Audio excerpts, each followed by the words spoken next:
What's something people don't know about the green hell? Deep within the emerald embrace of the jungle, a tale unfolded. A tale so ancient and mysterious, it seemed to be woven into the very fabric of the forest itself. A story whispered on the wind, carried through the rustling leaves and the murmuring streams. It spoke of a child found amidst the tangled vines and ancient trees. A human child, alone, but not abandoned. The jungle had taken this child under its wing, offering protection and a strange wild companionship. The jungle, they say, keeps its secrets well. Its dense foliage and shadowed paths hide many mysteries, known only to the creatures that dwell within. Yet rumors trickled out with the monsoon rains, stories of a child living among the beasts, surviving against all odds. Villagers spoke of fleeting glimpses through dense foliage. They whispered of a child, seen only in the briefest of moments, moving like a shadow among the trees, a child running with a tigress and her cubs. Impossible, they said. Yet the villagers' eyes did not deceive them. But the jungle whispers held a strange truth, a truth that defied logic and reason, yet felt undeniably real. An expedition ventured in, led by stories and a thirst for the unknown. They were driven by curiosity and a desire to uncover the secrets of the green hell. They found footprints, small, bare human feet alongside the unmistakable prints of a large tigress. Evidence that could not be ignored. The impossible seemed to be true. The jungle had indeed woven a tale that was more fantastical than fiction. The jungle once again had woven a tale more fantastical than fiction. A story that would be told for generations, a legend born from the whispers of the green hell. A human child, it seemed, was being raised by tigers, a bond forged in the wild, a connection that transcended the boundaries of species and spoke to the heart of the jungle itself. How the child came to be in the jungle, no one knew for sure. Perhaps an accident, a lost expedition, a story lost to time. But the jungle, unforgiving as it could be, had offered a different fate. A tigress, they say, a mother with cubs of her own, found the child, alone and vulnerable. Instead of seeing a threat or prey, she saw something else, perhaps a reflection of her own maternal instincts. She took him in, this hairless, helpless creature, nestled him among her own striped cubs. The jungle, it seemed, had accepted him. The tigress became his protector, his provider, his guide. She was his mother now, in all the ways that mattered. The boy, growing up in the emerald heart of the jungle, learned its ways, not from books or words, but from instinct and example. He learned the language of the jungle, the rustle of leaves, the snap of a twig, the warning calls of birds. He mimicked his adoptive siblings, learning to stalk on silent paws, to wrestle and tumble, to bare his teeth in a silent snarl. He ate what they ate, raw meat torn from their kills, drank from jungle streams, bathed in the cool embrace of waterfalls. The jungle was his playground, his teacher, his home. He learned its rhythms, its dangers, its secrets, and slowly, surely, he thrived. The bond between the boy and the tigers deepened with each passing season. He was not merely accepted, but loved. He played with his siblings, wrestled with his adoptive mother. He learned the hierarchy, the unspoken language of the pack. He felt their love in the gentle nuzzles, the reassuring licks, the way they huddled together for warmth in the cool of the monsoon nights. He was one of them, a part of their family, as much as any blood relative could be. The jungle, often cruel and unforgiving, had shown him remarkable kindness. It had given him family, a sense of belonging. He was a child of the jungle now, wild and free. Section 5. A boy in tiger stripes. Years passed, turning the boy into a youth.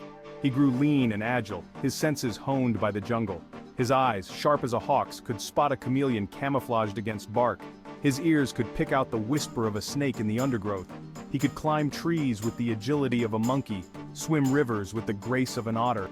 He could disappear into the jungle, leaving no trace, his movements as silent as the jungle mist. He was no longer a helpless child but a creature of the wild. He had become the jungle's adopted son, bearing its mark on his very soul. Section 6. The hunt, the kill, the feast.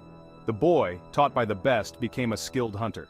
He learned to track prey through the dense undergrowth, to anticipate their movements, to strike with speed and precision. He learned the thrill of the chase, the surge of adrenaline, the respect for the kill. He learned the delicate balance of the jungle, the circle of life and death. He took only what he needed, respecting the delicate web of life that surrounded him. He shared the spoils with his family, the tigress and her cubs, strengthening their bond. The jungle provided, but it also demanded respect. He learned this lesson well, understanding the delicate dance between predator and prey. Section 7. Dangers in the Emerald Depths. The jungle, however, was not without its dangers. Venomous snakes lurked in the undergrowth, their scales blending seamlessly with the foliage. Leopards stalked the trees, their eyes gleaming with predatory hunger. Even the mighty elephants could be a threat if provoked. The boy bore the scars of his encounters, reminders of the jungle's unforgiving nature. A burn from a venomous spider, a gash from a close call with a wild boar.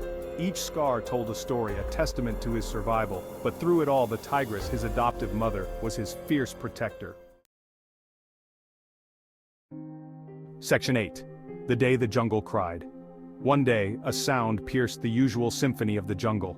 It was a day unlike any other, a day that would be remembered by every creature that called the jungle home. A sound alien and terrifying. The crack of gunfire. It echoed through the trees, shattering the peace that had reigned for so long. The boy, his senses on high alert, recognized the danger. His heart pounded in his chest as he scanned the dense foliage, searching for the source of the disturbance. This was not the natural rhythm of the jungle. The harmony of chirping birds and rustling leaves was replaced by chaos and fear. He saw them, figures clad in khaki, their faces grim, their rifles raised. They moved with a purpose, their eyes cold and unfeeling. Poachers, here to claim the jungle's treasures. They had no regard for the life that thrived here, only for the profit they could gain. He saw the flash of metal, the puff of smoke, and then, a gut-wrenching roar. The sound was filled with pain and desperation. His tigress, his mother, lay on the jungle floor, a crimson stain blooming on her side. Her eyes, once fierce and protective, now filled with agony. The jungle, it seemed, cried out in that moment, a chorus of alarm and sorrow. Every creature felt the loss, the violation of their sanctuary. The boy, filled with a rage he had never known, knew he had to act. His small frame trembled with the intensity of his emotions. He had to protect his family. The jungle was his home, and he would defend it with every ounce of strength he possessed. The boy's resolve hardened as he prepared to face the intruders, determined to save his mother and the jungle he loved. Section 9. Beyond the canopy's edge. The boy, using all his jungle cunning, led the poachers on a chase. He lured them deeper and deeper into the jungle, away from his siblings. He used his knowledge of the terrain, the hidden trails and treacherous swamps, to his advantage. He set traps, using vines and fallen logs, slowing them down, confusing their senses. He became a phantom, a whisper in the wind, leading them further and further astray. He would avenge his mother, protect his family, even if it meant risking his own life. The jungle, his home, his sanctuary, had become a battlefield, but he was fighting for his family, for his right to exist in the only world he knew. Section 10. The Boy Who Was Tiger. The poachers, exhausted and disoriented, finally realized they were being outsmarted. They were deep in the jungle now, lost and vulnerable. The boy, watching from the shadows, his eyes blazing with a fierce light, knew his moment had come. He attacked, not with brute force, but with the cunning of a jungle hunter. He used the jungle itself as his weapon, leading them into the path of a territorial elephant, into the nesting ground of a swarm of angry bees. He became the jungle's wrath, its vengeance. He watched as the poachers, their greed punished, fled back the way they came, their cries echoing through the trees. The jungle had protected its own. Section 11. Echoes of the Wild. The boy, forever marked by the loss of his tiger mother, knew he could never truly go back to the life he had known. The bond they shared was more than just one of survival. It was a connection that transcended the boundaries of species, a bond forged in the heart of the wild. He was a creature of two worlds, caught between the wild and the civilized. The city called to him with its promises of comfort and security, yet the jungle whispered to his soul, reminding him of the freedom and raw beauty that only nature could offer. He carried the lessons of the jungle within him, the importance of family, the respect for nature, the raw beauty of survival. Every rustle of leaves, every call of a distant bird was a reminder of the life he had lived and the wisdom he had gained. His story, a whisper on the wind, spread beyond the jungle's embrace. Around campfires and in the quiet moments of dusk, his tale was told and retold, a legend that grew with each telling, a reminder that the natural world holds wonders and terrors, that the bond between living creatures can transcend even the boundaries of species. The jungle was a place of both beauty and danger, where life and death danced in a delicate balance. And somewhere deep in the emerald heart of the jungle, a lone figure moved through the undergrowth, his eyes reflecting the wisdom of the wild. He was a guardian of the secrets of the jungle, a keeper of its ancient knowledge. The boy who was Tiger, forever bound to the jungle that had been his home, his family, his salvation. He embraced the wild as his true home, a place where he could be both human and beast, a bridge between two worlds. If you enjoyed this incredible journey, don't forget to like, share, and subscribe for more amazing stories from the wild. Your support helps us bring these tales to life. Thank you for watching.